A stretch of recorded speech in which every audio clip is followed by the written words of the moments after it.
have survived the ultimate toxin. You are Daniel the Beagle.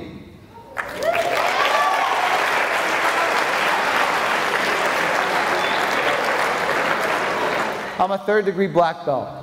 I felt really great about myself when I got my first-degree black belt. I can remember the day when that belt was tied around my waist. My name was inscribed in Japanese, and I felt really cool. And I remember one day in class, I was watching junior students do their forms. Now, why should I pay attention? I'm a black belt. Now, I know you know the feeling that when a teacher has their eyes burning through you because you're not paying attention. You know that feeling. And guess what? I knew it at that moment. I felt the burning in the back of my head. And it was my instructor. And he called me out on the floor and he said, "Senpai Joe, if you think for 1 minute you can't learn from someone who's a junior student to you, you're making a huge mistake." That story has stuck with me. And I want it to stick with you. Because in fact, you have great teachers here. I know a lot of them, I've met them. They teach you things that I can't. I hope to teach you some things today that maybe they can't, about how a dog can lead us.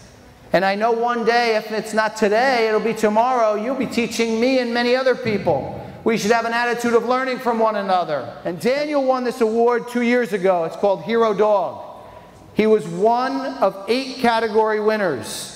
There was thousands of dogs entered, and he won his category called Emerging Hero because he is responsible for saving hundreds of thousands of dogs and cats around the world through adoptions. That's what he does for a living. Not bad, right?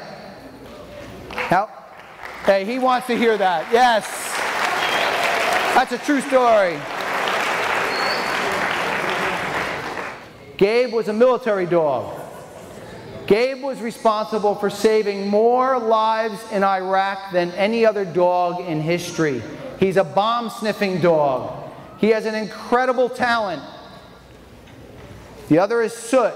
Soot is a search and rescue dog. He's saved many people who get lost in the woods. He has an incredible talent as well. Daniel has none of those talents. But when Daniel met them, he was just like, "Hey man, I'm Daniel, you're Gabe. Hey man, I'm Daniel, you're Soot. Nice to see you. I got my thing, you got yours." He was not jealous. He didn't say to Gabe, "Hey man, you know, I wish I could do what you do." No, he was comfortable with who he is and what he does. And that is a very important toxin for you and I to overcome. This dog wakes up every day with a positive attitude. He wags his tail every morning, he wags it all day, and he wags it before he goes to sleep. And the most common question I get asked is, "Joe, how did he survive the gas chamber?" And I used to say, "How could I know that?" But now I answer with how I feel he survived.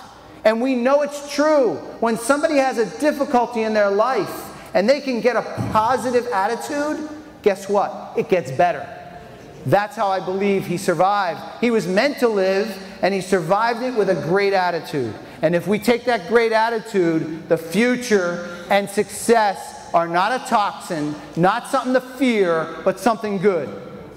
When we have difficulties in our life, toxins in our life, like I suffered with anxiety and depression, helping others in need, like dogs, will pull you out of difficult moments.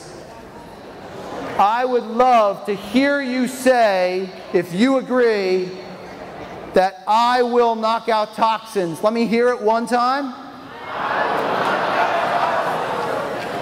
And now I'm going to ask you one more time because I know you could be louder.